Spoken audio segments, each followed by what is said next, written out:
I'm Dawn, and I'm 40 years old. Looking back on a tough time in my life, it all started when I decided to end my marriage with Ben. I realized we weren't a good match because he acted like a child and annoyed me. The idea of staying with him forever felt like too much to bear. But it wasn't just Ben who made me unhappy. His mom, Carol, also made my life difficult. Right from the start, she made it clear she didn't think I was good enough for her son. Her constant criticism and mean comments made me feel bad about myself and like I didn't belong in my own marriage. I remember many times when Ben's immaturity and Carol's meddling caused problems for us. There were evenings after work when I hoped for a calm time at home, but Ben would be busy playing video games, ignoring me and our shared responsibilities. When I tried to talk to him about it, he just brushed me off, saying I was making a big deal out of nothing. Ben, I had a really long day at work. Could you please help out with the chores? Can it wait? I'm busy playing this game right now. But that wasn't even the worst part. There was a time when you forgot our anniversary. I can't believe you forgot our anniversary, Ben. It was a special day for us. Oh, come on, Don. It's just a date. We can celebrate it another time. Then he invited his mother over without even asking me first. Why did you invite your mother over without talking to me? I was hoping for a quiet weekend together. She's my mom, Don. She can visit whenever she wants. Don't be so stressed about it. And let me tell you about our money situation. It felt like I was married to a kid. Ben, can we talk about making some financial plans and saving for the future? You worry too much, John.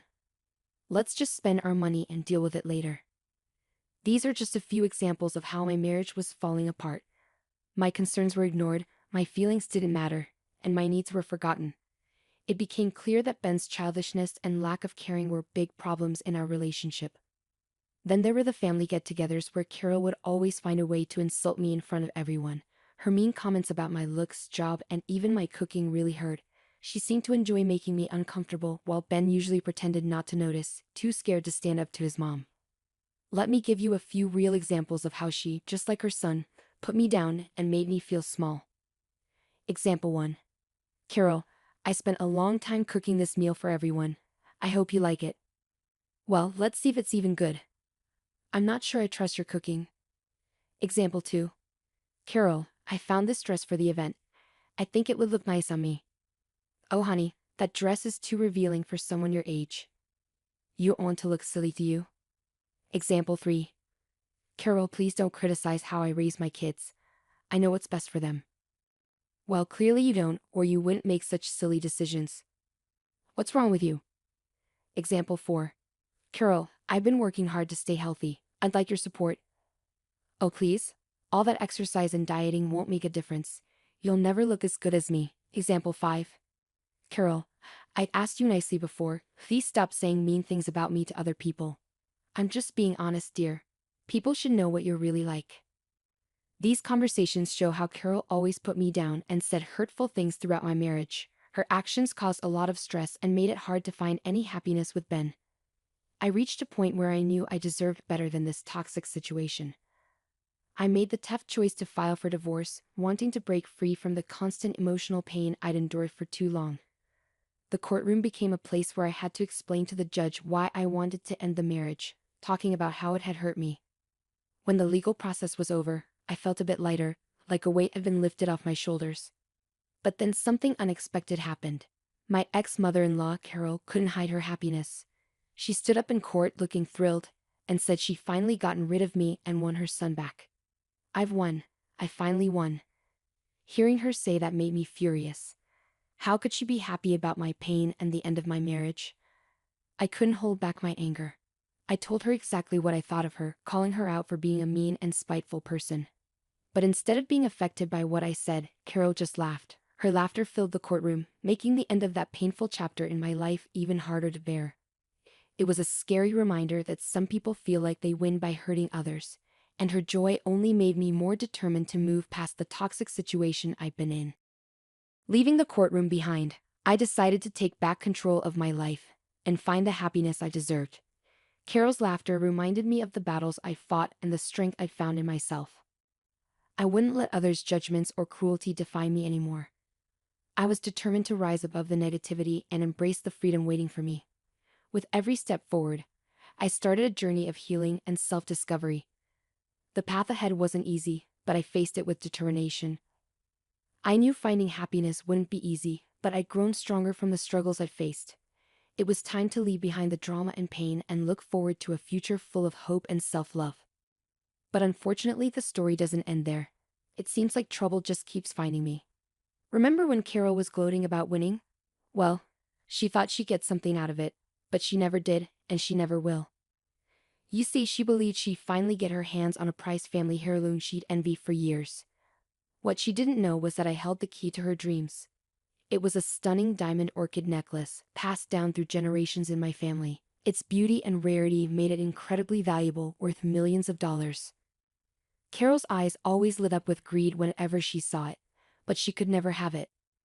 Throughout my marriage to Ben, Carol would often suggest selling the necklace for practical reasons, but I always refused, explaining its sentimental value and importance to my family. Even after the divorce, Carol still thought she deserved half of its worth. She believed she was entitled to it, thinking it would fulfill her materialistic desires. But what she didn't know was that I had a plan. It had been a month since the divorce, and I thought I'd left Carol and her schemes behind. Then, one evening, I was surprised when I heard a familiar knock on my door. Opening it, I saw Carol standing there, crying and shaking. "Dawn, please, can we talk?"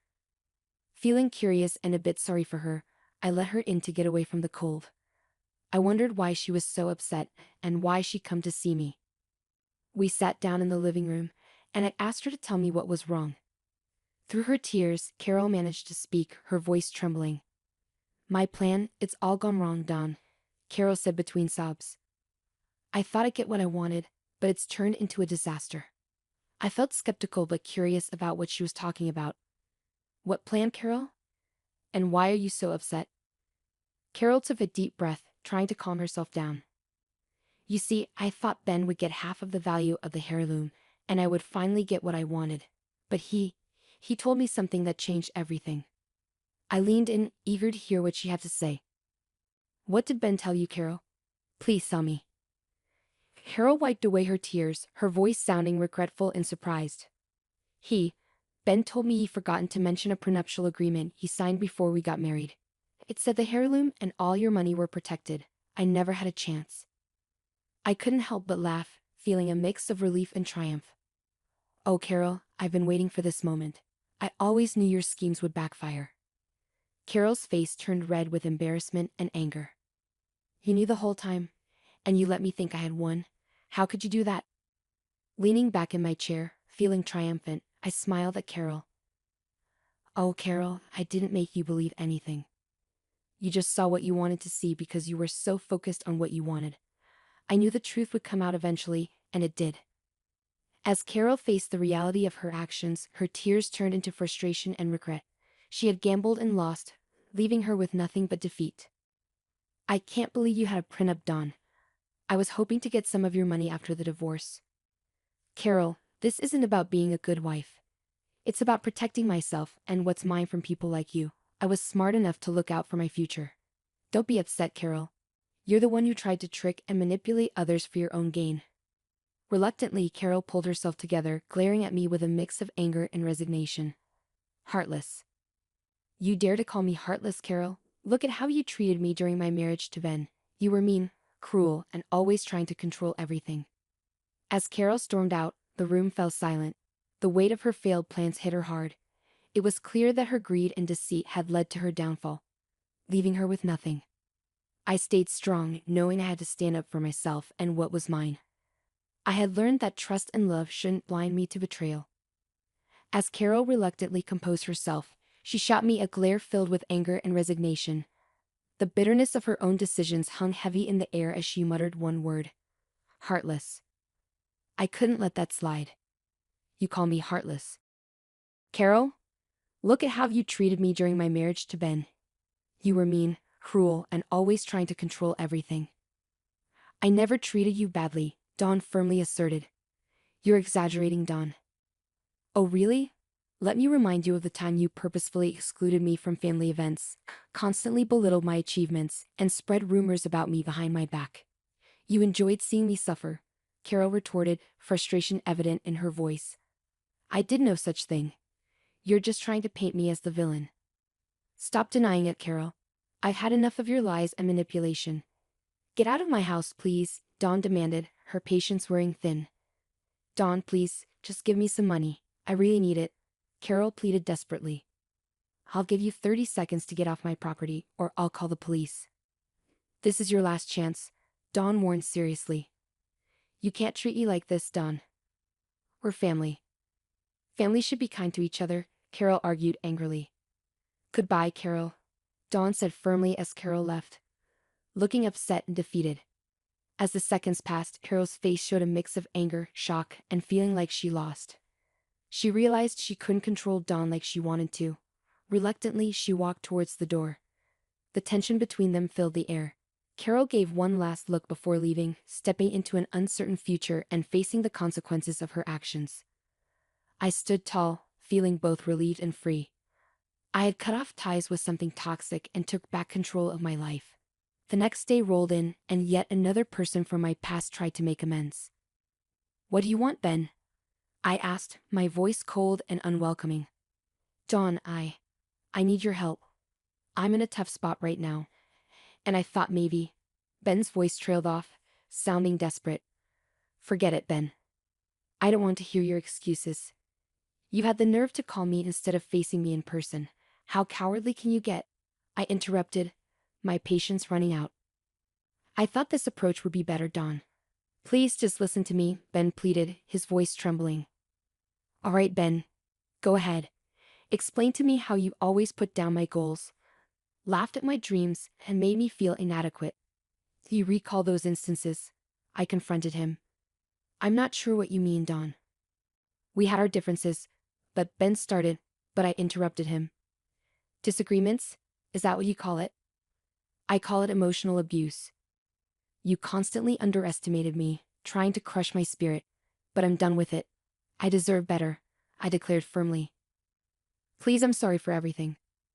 I'm in a tough spot right now, and I thought maybe you could help me out. Ben's voice trailed off once more, his desperation evident. It's ironic, Ben. You agreed to the prenup, yet now you're here begging and pleading. I didn't fully understand what I was signing. I just knew I loved you. Stop pretending, Ben. You probably expected me to change my mind, I remarked sharply, my tone cutting through the air. Dawn, please just listen to me, Ben pleaded once more. I'm saying this for the last time.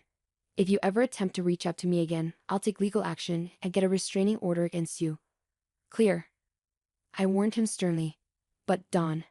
Ben tried to protest, but I cut him off. No, Ben, it's finished. Goodbye, I stated firmly, ending the call and removing his number from my contacts. I was finally free from both of them, and I felt relieved. As I sat and pondered on the journey I'd been through since my turbulent marriage ended, a feeling of contentment enveloped me. I was in a much better place now, both mentally and emotionally. It felt like a heavy burden had been lifted, allowing me to breathe freely once more. Life had taken an unexpected turn, and I found myself enjoying the simple pleasures it offered. I embraced my newfound freedom and delved back into the dating scene, meeting new people and relishing the excitement of forming romantic connections. Throughout this journey, I learned to value myself and refused to settle for anything less than the love and respect I deserved. Alongside the thrill of new relationships, I discovered strength and empowerment in sharing my story with others. The struggles I faced during my marriage inspired me to write a memoir, documenting the challenges I overcame. It became a symbol of my inner strength and offered hope to others who had faced similar hardships. Meanwhile, I couldn't ignore the bitterness of my ex-husband and mother-in-law. They seemed envious as they watched my success and happiness grow. They had underestimated my resilience, and now they faced the consequences of their actions. It was a satisfying reversal of fortune. Though I had moved away from their toxic influence, they still tried to damage my reputation, but I was determined to rise above their negativity and continue thriving. Despite Carol and Ben's futile attempts to tarnish my reputation, I refused to be silenced or underestimated. I remained steadfast in protecting my integrity and had taken legal action against them for their slanderous words. Their efforts to provoke me only fueled my determination to hold them accountable for their actions. As I faced this new chapter, I felt grateful for the inner strength I had found and the support of my friends and loved ones who stood by me. Surrounded by a network of uplifting individuals, I felt inspired to keep reaching for my goals. Their unwavering encouragement reminded me that I was capable of overcoming any obstacle. From the ruins of my failed marriage, I rose stronger and wiser than ever. I learned to value myself, set boundaries, and pursue my happiness without apology. The journey was tough, but it led me to self-empowerment and a life that was truly mine. My story wasn't just about pain and struggle, it was about resilience and triumph.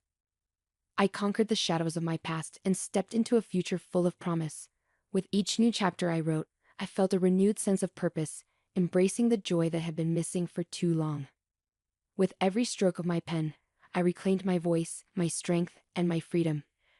My goal wasn't to drive them down, but to rise above, showcasing the resilience and dignity within me. I was Dawn, the phoenix who emerged from the ashes, and I was prepared to soar higher than ever before, leaving my past behind me.